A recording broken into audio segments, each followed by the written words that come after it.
Hey everyone, welcome back to the channel. This is episode 165 of my brand new Comic Cell series where I show you guys all the new books that I pick up at my LCS this week. Before I get into these, I should cover something important. We just hit 1,000 subscribers on the channel. Really huge milestone. I've been working towards this for the almost 4 years that I've been running the channel now.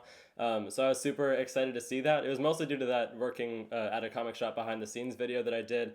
It's been blowing up. It's like the most popular video on my channel now. So I got a big boost for that, but I'm looking forward to the next steps and, continuing on with the channel. So I really appreciate you guys' support so far, and that was a cool milestone to hit. But let's just get into my actual comics that I picked up. I've got 4 single issues in one collection. I'll actually start with the collection today because it's kind of a precursor to one of the single issues that I picked up.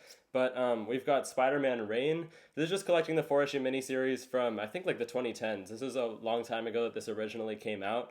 But I'll get to the sequel that they just published in a second. I picked this up because I haven't read it. I know it's a really legendary Spider-Man comic. At least that's how Marvel marketed it to get people excited about the sequel. But as far as I know, it's just some kind of like futuristic, kind of dark Spider-Man comic. I've heard it be compared to Dark Knight Returns, like the Frank Miller comic that's really famous. But this one, I guess, is Care Andrews. I haven't read too much of their stuff before. But I know that they're a pretty renowned artist with a really cool art style, kind of a cartoonish look, but they do some cool stuff in other styles too, and I really like their covers for some of the Marvel stuff they've done recently. So yeah, I'm looking forward to reading this. I was maybe going to try to do a review of Spider-Man Reign 2, which I'll get to now, but I would have to read the collection first and make sure I'm all caught up so I can get a good understanding of the universe and everything. So I might try to do that today or tomorrow if I can find the time to sit down and read it all. This one looks exciting, though. It looks like this really is leaning into there being some kind of older version of Peter Parker. I know that this comic is a long time in the making since it's been, I believe more than a decade since the original one came out.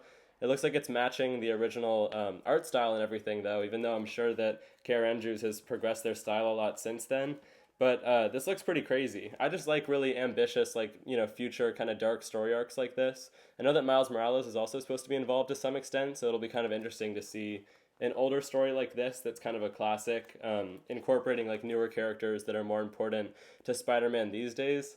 Weird, Peter Parker swinging around his undies, I guess. I don't know what's going on with that. So we'll see about this, but it looks like old man Peter Parker and some kind of final story in this darker world.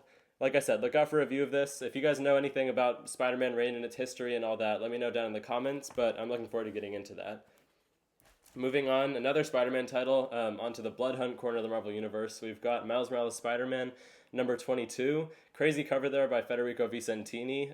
We know that Miles is some sort of vampire now based on the last couple issues of Blood Hunt. I still have some catching up to do. I've still only read the first 2 issues of the main event. I did just get caught up on Miles itself, though, just as a series. I read issues 16 through 20 or something like that, so I was very behind. I'm really liking what Cody Ziglar is doing as a writing. I feel like he's been upping the stakes for Miles and really building up his cast of friends. There's definitely a lot of different characters and moving pieces in this. I like the incorporation of the team that, the anti-hero team that's been dead set on taking down Miles as a superhero, the vigilante task force, I guess, that the city was mandating. But now that we're in the middle of Blood Hunt, it's going to be a very different situation. Miles' new status quo against all these vampires. I think this is only the second issue that's tying into Blood Hunt, and probably the last because the event is about to wrap up. But I'll be curious to see what the plans are for the future of this series because it seems like it's going strong. I think it has a pretty good readership, and it looks like Cody Ziglar has some pretty long-term plans for it. I'm liking the progression of Shift's character. It looks like he's not actually in this issue maybe, but he's been getting some good progression as a member of Miles' family and stuff. There's just a well-written comic overall. I feel like it's a really good ongoing series. A lot of the issues kind of stand alone, but you can also read it as a whole, and there's a lot of ongoing plot threads. So yeah, huge recommendation from me right now is Miles Morales Spider-Man. Maybe wait till the Blood Hunt tie-ins are over, though, to jump onto that one. Next up, another Blood Hunt tie-in. We got both of the superheroes turned vampires with their ongoing releases this week. This one is Doctor Strange, number 17. Doctor Strange being a vampire has played kind of a central role in this event since the first issue with that cliffhanger when we found out that Blade was actually the main villain behind this vampire takeover of Earth. I've been liking Blood Hunt a lot. I think the tie-ins that are actually written by Jed MacKay are pretty strong. So it's important to read these if you're looking to just pick up a couple tie-ins or just get the main story and the main event. He's writing Avengers, Doctor Strange, the Moon Knight tie-ins, and the actual main event itself.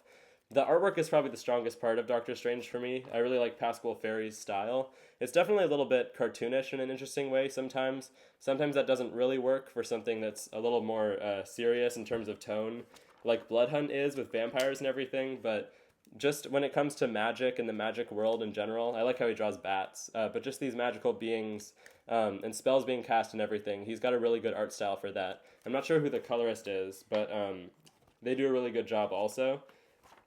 Looks like this one might be ending though. As far as I know, I think it might be the next issue that's the last one. They haven't announced any issues past that, and it does make sense because Jed MacKay is going to be writing the X-Men ongoing series. He's already writing Avengers and Moon Knight, and it looks like those are going to be continuing ongoing.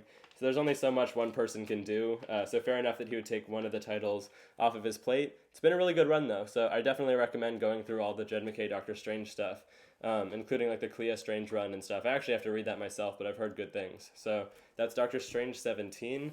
The last single issue I picked up this week, though, was Scarlet. This is number 2 of this series. I'm not sure whether I even remember adding this to my pull list, but at this point I'll continue on with it. I did like the first issue. It's Energon Universe. It's the G.I. Joe side of things. They're doing 2 more like 5-issue miniseries. It's this one and Destro, which are launching at the same time. I think Destro number 1 already came out. I wasn't sure whether to try that one or not. If you guys liked it, definitely let me know if you recommend it down in the comments. The first issue of this one, though, just kind of gave us an introduction to this character. Anyone who's already familiar with G.I. Joe stuff is probably already familiar with her as a member of the team, but I had never heard of her, so it was kind of interesting to get that introduction in the first issue.